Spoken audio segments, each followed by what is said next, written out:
11:15 de la mañana en la República Argentina, 16 grados de temperatura en la mañana de la Ciudad Autónoma de Buenos Aires. Vamos a charlar en la mañana de hoy con Adriana Cáceres. Ella es diputada nacional de Juntos por el Cambio por la provincia de Buenos Aires, es secretaria general del PRO Pilar y muy amablemente nos atiende en la mañana de hoy. Buen día, Adriana, ¿cómo te va? Maximiliano Lecky te saluda. Hola, ¿qué tal? Muy buen día, Maximiliano. Bueno, muchas gracias por atendernos en la mañana de hoy. No, por favor, un placer. Sé que tuviste COVID, ¿cómo estás? Antes que nada me gustaría preguntarte eso.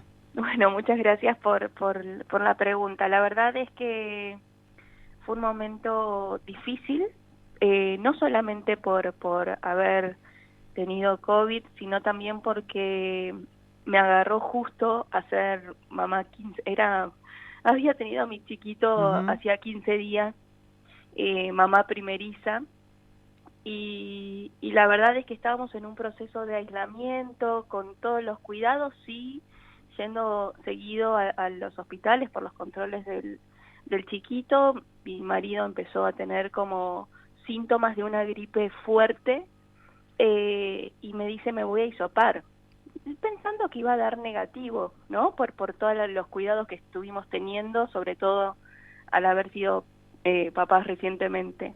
Le da positivo, yo ahí empiezo a tener síntomas también, mucho más leves, pero también me hago el testeo, da positivo. Eso en los primeros días de mucha angustia, porque la verdad es que uno no sabe cómo va a ser el día a día con esta enfermedad, ¿no? Totalmente.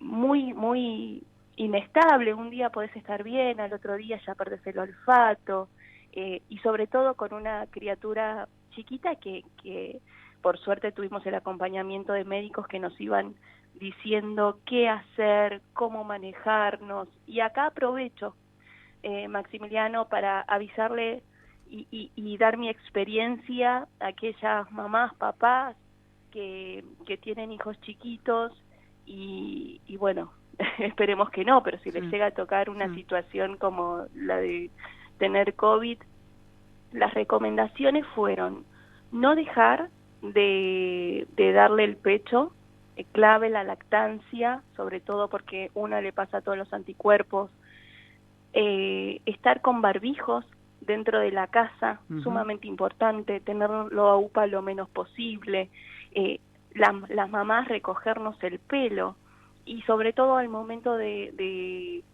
amamantar, ir cambiándonos la ropa. Digo, es una rutina que uno tiene que ir incorporando, pero por suerte con el pasar de los días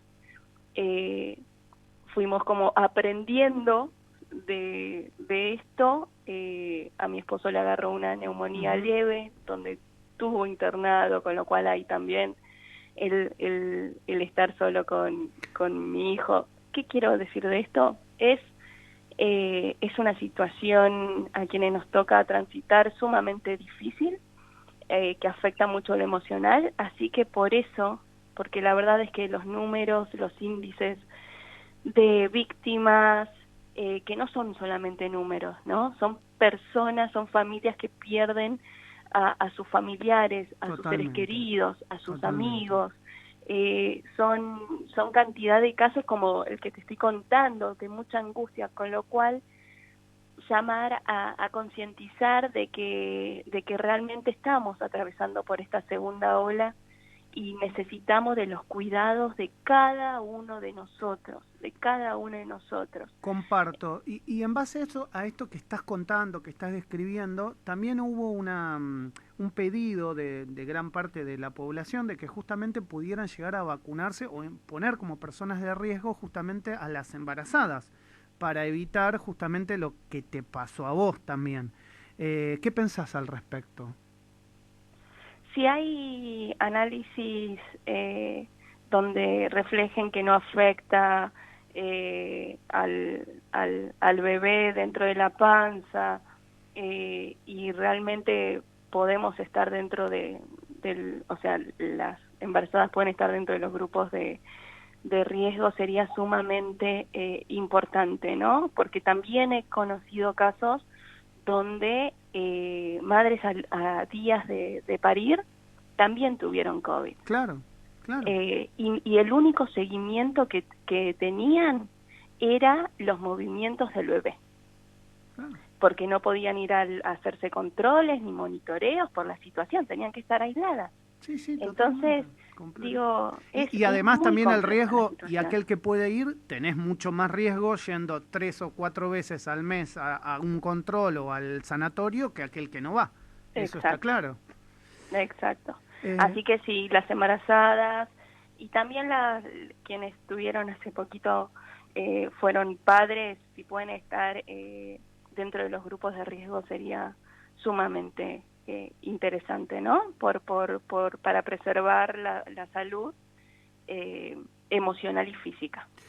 Bueno, ya que estás hablando de esto, me gustaría preguntarte por el tema de las vacunas, ¿no? Que están llegando, este fin de semana hemos tenido un número importante de arribos y lo vamos a seguir teniendo, pero no parecen ser suficientes. ¿Cómo pensás que el gobierno ha manejado por estos meses el tema de la adquisición de vacunas? Ahí, por un lado, decirte que bueno, estamos transitando días, ¿no? Días de restricciones.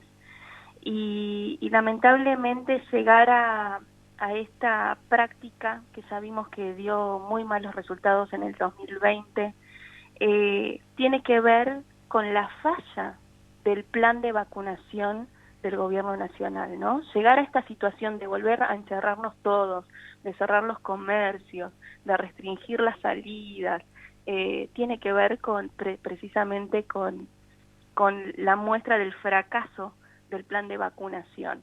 Y esto se ve en distintos sentidos. Por un lado, por la situación en la cual nos estamos encontrando. Por el otro, porque hemos escuchado a un presidente en diciembre prometer una cantidad de vacunas que no llegaron ni en tiempo ni en forma. Y lo único que sabemos de todo este proceso, y también por comparativas a nivel internacional, es que nuestra única solución son las vacunas, porque las vacunas son las que realmente salvan vidas, son las que permiten que las empresas y los comercios puedan tener sus puertas abiertas y de esa forma preservar millones de puestos de trabajo y no ver la situación del año pasado donde vimos cómo aumentó el nivel de desocupación, ¿no? Uh-huh. Y de nuevo, cuando vemos esos números, hay que dejar de ver los números fríos, sino que son personas que no están pudiendo llevar un mínimo de ingreso a sus casas, con todas las angustias que eso genera, ¿no? Digo, es también permitir que los chicos vuelvan a las clases presencialmente, que las escuelas también abran sus puertas y de esta forma evitar, como pasó el año pasado, que más de 1,5 millones de chicos y chicas dejaran la escuela, abandonaran la escuela, con todo lo que eso implica al tener una tasa de pobreza muy alta en nuestro país y sobre todo en la provincia de Buenos Aires. Con lo cual, la vacuna es nuestra única solución, pero no solamente para salvar vidas, sino para salvar las economías, para salvar los puestos de trabajo, para salvar la salud integral de cada uno de los argentinos. Lamentablemente vemos que las vacunas que llegan son pocas, no son suficientes. Solamente el 5% de los argentinos tienen las 2 dosis. Uh-huh. Digo, el 95% restante son los que vivimos con miedo, con angustia, por distintas situaciones. Y con muchas explicaciones que este gobierno tiene que dar y que aún no ha dado, ¿no? Sobre por qué rechaza y ha rechazado vacunas. En base a esto que me estás explicando, y obviamente la preocupación de mucha gente, que en algún punto a veces también se transforma en indignación, en desolación, y podemos ponerle muchos adjetivos, es que se dio una concurrencia importante en varias ciudades del país en el día de ayer. Y aprovecho para preguntarte esto también por tu especialidad, ya que sos politóloga y magíster en opinión pública. si vos crees que el gobierno está entendiendo y sabiendo leer de alguna manera lo que le está pasando a un importante sector de la sociedad, te diría pymes, clase media, dadores de trabajo, que son, me da la sensación, por lo que uno vio sobre todo en redes sociales. ¿Por qué digo esto? Porque en los canales de televisión por ahí no se ha visto tanta la magnitud de lo que ha pasado en Salta, de lo que ha pasado en ciudades como Tres Arroyos, en Y ciudades en de Rioja. Chaco, en ciudades de Santa Fe, de Córdoba. Sin embargo, uno entra a Twitter y ve esa magnitud. Entonces, ¿el gobierno lo está sabiendo leer? No, lamentablemente el gobierno no lo supo leer en los últimos meses y ahora tampoco. Y es cuando lo vemos a un gobierno muy alejado de las realidades y las necesidades que está teniendo la gente, ¿no? Y cómo lo vemos a este alejamiento por distintos lugares. Por un lado, cuando lo único que hacen es echar culpa. La culpa de que estemos en estas situaciones del otro. Son las de los trabajadores que salen y precisamente salen porque tienen que llevar un mínimo de ingreso a su casa, son la de los padres, las madres que esperan a sus hijos a la salida del colegio, es la culpa de los chicos que se intercambian los barbijos, es la culpa de los chicos que tienen, de las personas con discapacidad. Siempre la culpa es del otro, es de los medios de comunicación, es de la oposición. Nunca los escuché hacer una autocrítica de por qué realmente llegamos a esta situación con restricciones, con cierres y no dar explicaciones sobre por qué no están llegando las vacunas y por qué rechazamos 30 millones de vacunas, ¿no? Tanto de Pfizer como también de COVAX. Y también lo vemos en la agenda en el Congreso Nacional, la que el oficialismo impulsa, está muy alejada de la realidad de la gente.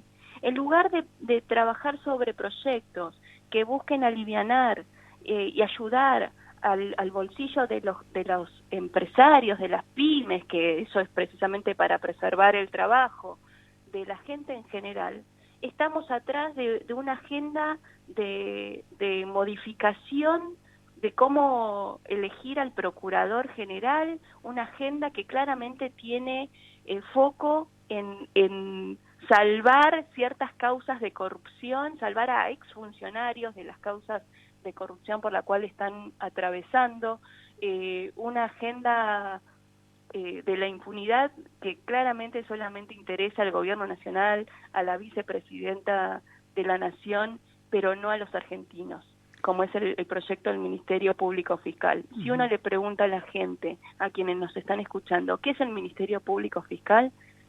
No lo saben, no lo saben y no están dentro de sus prioridades. Dentro de sus prioridades está el poder llevar a los chicos a la escuela, que se puedan conectar.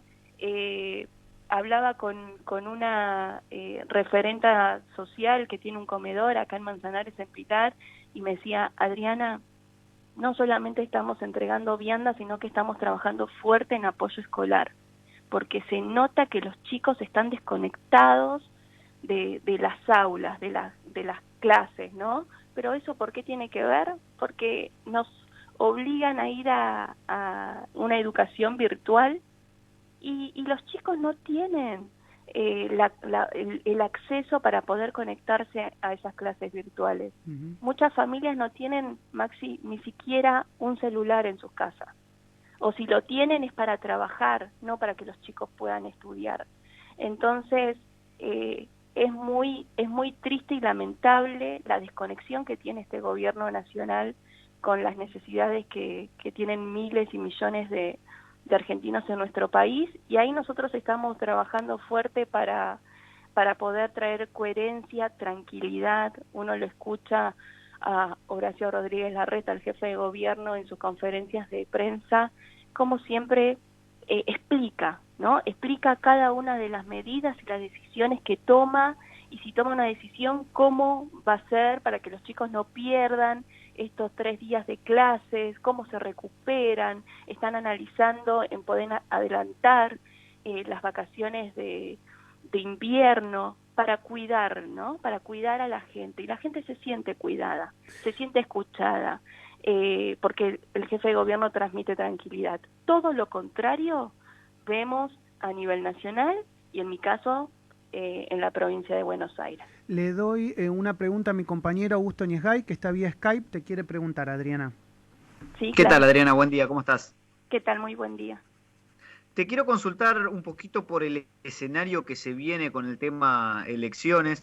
Recién lo hablábamos, antes de hacer la nota, lo charlábamos con Maxi, el tema de cómo se va a cuidar a la gente que va a estar en las mesas y si es coherente plantear la vacunación también para ellos, teniendo en cuenta que es año eleccionario, que a todos los presidentes y todos los efectores que van a llevar a cabo la elección van a estar en riesgo.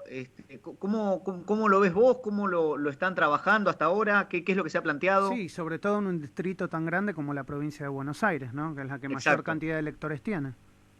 Sí, totalmente, ¿no? Porque hay que también transmitir mucha tranquilidad tanto a los electores como a los custodios de los votos, que son los fiscales, ¿no? Los voluntarios, y todo el conjunto que participa en ese día de las elecciones. Por un lado, yo creo que están llegando vacunas, como bien decía Maximiliano, no son muchas. No tenemos que perder el foco del plan, ¿no? Y es vacunar a la población de riesgo. Que dentro de esa población de riesgo también está el personal de seguridad que tienen una importante labor en los días de elecciones. Eso por un lado. Por el otro, estamos trabajando en analizar distintos protocolos que se vienen desarrollando en otros países. Nosotros tenemos el caso del año pasado de las elecciones en Río Cuarto, en Córdoba. Digo, estamos en ese proceso de análisis para precisamente que no sea un amontonamiento de gente, que sea todo con los cuidados necesarios, porque de no trabajar sobre ese tema que es importante, y si la gente entiende que no van a estar cuidados, lo que lamentablemente puede llegar a pasar es que la gente decida no ir a votar. Y eso no lo podemos permitir, porque van a ser 2 días, tanto de las PASO como las generales, de elecciones sumamente importante, porque ahí es donde cada uno de los argentinos va a poder dar su pulgar para arriba, para abajo de cómo este gobierno pero está ¿sabes llevando? qué me preguntaba yo? Sí. Y te lo transmito porque me parece que es algo que ustedes también lo pueden charlar en la Cámara, digamos. Uno está todo el tiempo tratando de recomendar que la gente se quede en su casa o que trate de hacer lo que debe hacer, del trabajo a casa y de casa al trabajo, evitando reuniones sociales, aglomeraciones, etcétera. Supongamos que una persona que no está vacunada, que tiene 50 años, que llegamos a septiembre, o 45 años, decide no ir a votar.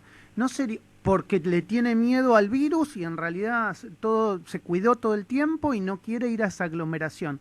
¿No sería lógico también plantear que no exista la multa para esa persona que decide no ir a votar, entendiendo que es obligatorio, pero entendiendo que estamos en un contexto distinto? Sí, son distintos los puntos a analizar. En este caso, lo cierto es que Misiones va a tener elecciones dentro de pocos días. Ahí también analizar cómo ellos lo llevan adelante. O por ejemplo, también te doy otro ejemplo que se me viene ahora a la cabeza. Sí, ideas. Idea, por ejemplo, a mí me toca ser presidente de mesa, que me ha tocado en muchas oportunidades. Yo podría decir, mirá, la verdad que en este momento yo no estoy vacunado, tengo 42 años, ¿cómo voy a ir a ser presidente de mesa? Vienen fiscales, vienen un montón de gente, agarro papeles, es complicado, digamos, o sea, podría uno decir, y yo la verdad en este caso no me quiero presentar y me van a multar por no quererme presentar a mi deber cívico, digamos, cuando siempre lo hice. Es que precisamente, yo les contaba que en Río Cuarto el año pasado hubo elecciones y solamente participó el 50%. Claro, ahí tenés. El 50% de los del padrón, ¿no? Con lo cual, digo, para que la gente no tenga miedo, que es algo de lo que venimos hablando, que la gente no tenga miedo es clave de hacerlos sentir seguros. ¿Y eso cómo va a ser? Con todos los protocolos, con las disposiciones, con buena información y darles información de manera anticipada, no a las corridas, ¿no? Vimos la semana pasada cómo se anunciaba las restricciones y el decreto salió recién a pocos minutos de arrancar el nuevo DNU, ¿no? Las nuevas restricciones. La gente estaba sin información, preocupada de qué iba a pasar. Bueno, para que todo eso no suceda es donde necesitamos trabajar firmemente, buscar los protocolos necesarios, informar a la gente con anticipación, y transmitirles que van a estar seguros ese día, que de nuevo va a ser un domingo sumamente importante para que cada uno de nosotros podamos elegir, decidir cuál es el rumbo para nuestras ciudades, para nuestras provincias y para el país que queremos. Y ahora te hago la última porque no puedo escaparme a la política. ¿Gana Juntos por el Cambio la provincia de Buenos Aires en la elección? Claramente trabajamos, y yo trabajo continuamente para que el modelo que de Juntos por el Cambio pueda ganar en estas elecciones, ¿no? Que es un modelo donde nos importa la salud de la gente, pero también nos importa la educación de los chicos, nos importa el trabajo de cada uno de los argentinos y de aquellos que no tienen un trabajo, buscar las formas para que vengan inversiones, para que vengan empresas y puedan asentarse y generar fuentes de empleo. Un modelo donde la verdad no nos gusta atropellar las libertades de nadie, creemos en las responsabilidades de cada uno de nosotros, en los cuidados, un modelo de valores, ¿no? Donde no vamos a ir nunca contra el avallazamiento de otros poderes, como la justicia, donde nuestra agenda va a ser la agenda de la gente y no la agenda de la impunidad y la corrupción. Adriana, gracias por estos minutos con Radio Sónica. Te mando un abrazo grande. No, por favor, un abrazo grande y a cuidarnos cada uno de nosotros, porque la situación es compleja y vacunas hoy hay pocas. Muchas gracias, un beso grande. Por favor. Adriana Cáceres, diputada nacional de la provincia de Buenos Aires, secretaria general del PRO en Pilar, charló en la mañana de Radio Sónica.